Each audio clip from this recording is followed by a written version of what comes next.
Hello, my name is Gabriela Miranda. I am a student from Grand Canyon University, and tonight I want to talk to you about the process for referral and eligibility for special education services. This referral process could start through the parents or through the general teacher.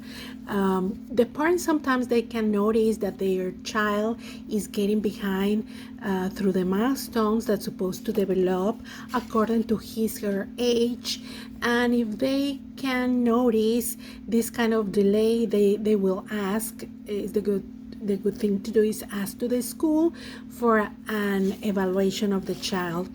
And the parents has the support of the law. It's a federal law that is called Individuals with Disability Education Act. This law is very well known as IDEA.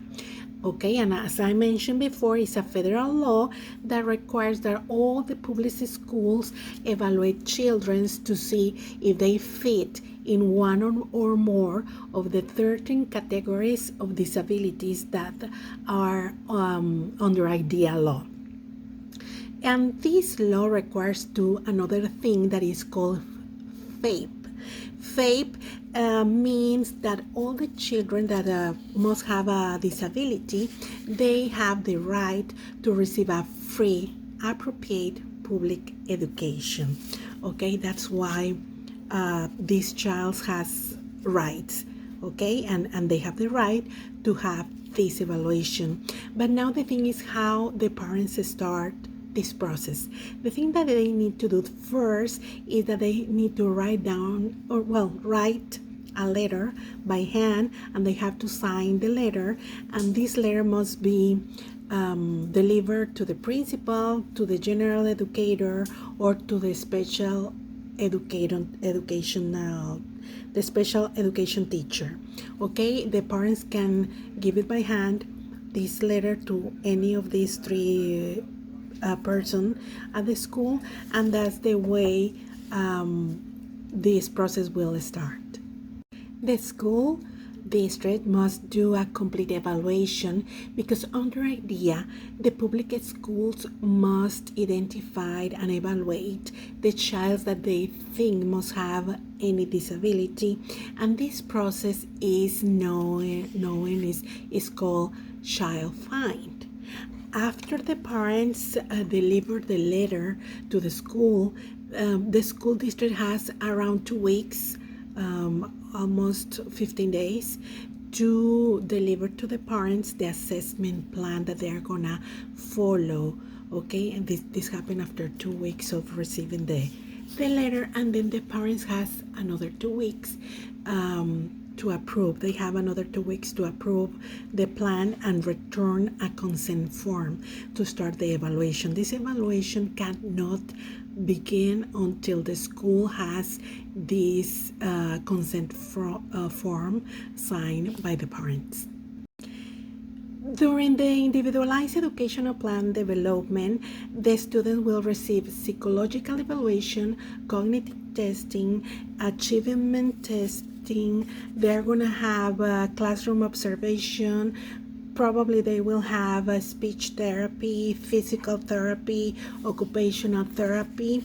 And this evaluation includes interview with the parents, with a general educator, and with the student too, and this will give to the team, to the IEP team, a general vision about the functional and academic story of the student. And because sometimes another thing that we must look for is that sometimes the diversity, that the culture, the language, the environment of a student could make a difference in the learning development of this student. I'm talking, for example, from these kind of students that English is their second language, because probably they will need extra support to understand everything, all the knowledge that he's receiving, and the support could have it through an English second language specialist. So that's why it's very important to know the background of a student. If your child is eligible for special education services, the parents and a team of professionals that will be include like school staff, the school psychology, the specialist, the special education teacher, the general teacher, the principal. All these people is going to participate in an admission review and dismissal process.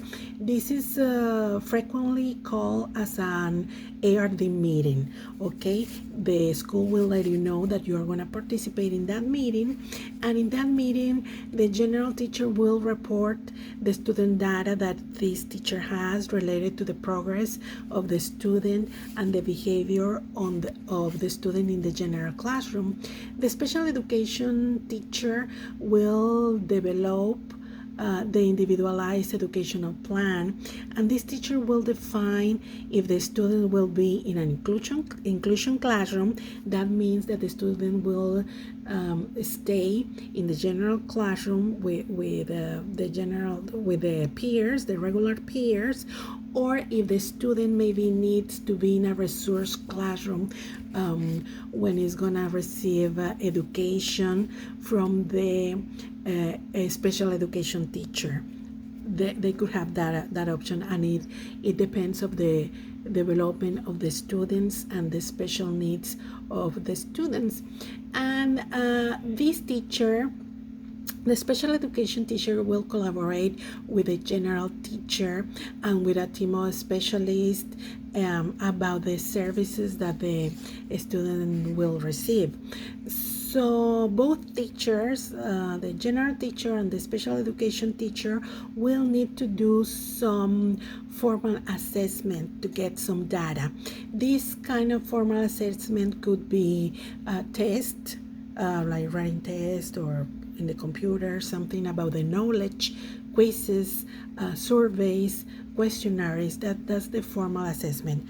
But they can have to some informal assessment that could be the observation that the teachers the teachers do in the classroom and in the learning environment, or will be to the exit tickets, or the oral presentations that a student could do.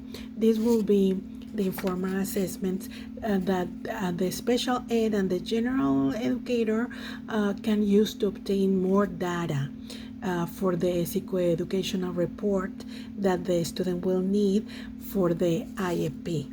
Okay, the IEP process could be or take around 60 days since the day that the parents assign the consent for the initial evaluation of the child.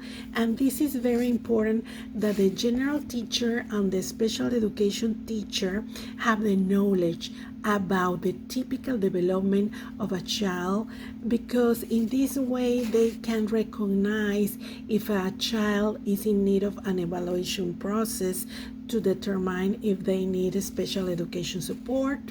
And remember, this is very important, the assessment of the child's educational needs is very important, because the results of the assessment can change a child's educational future, because in this way they can have all the elements that they need to be successful in the school and in life. Okay, I think this video could be helpful for you. I appreciate that you watch my video. My name again is Gabriela Miranda. Thank you very much.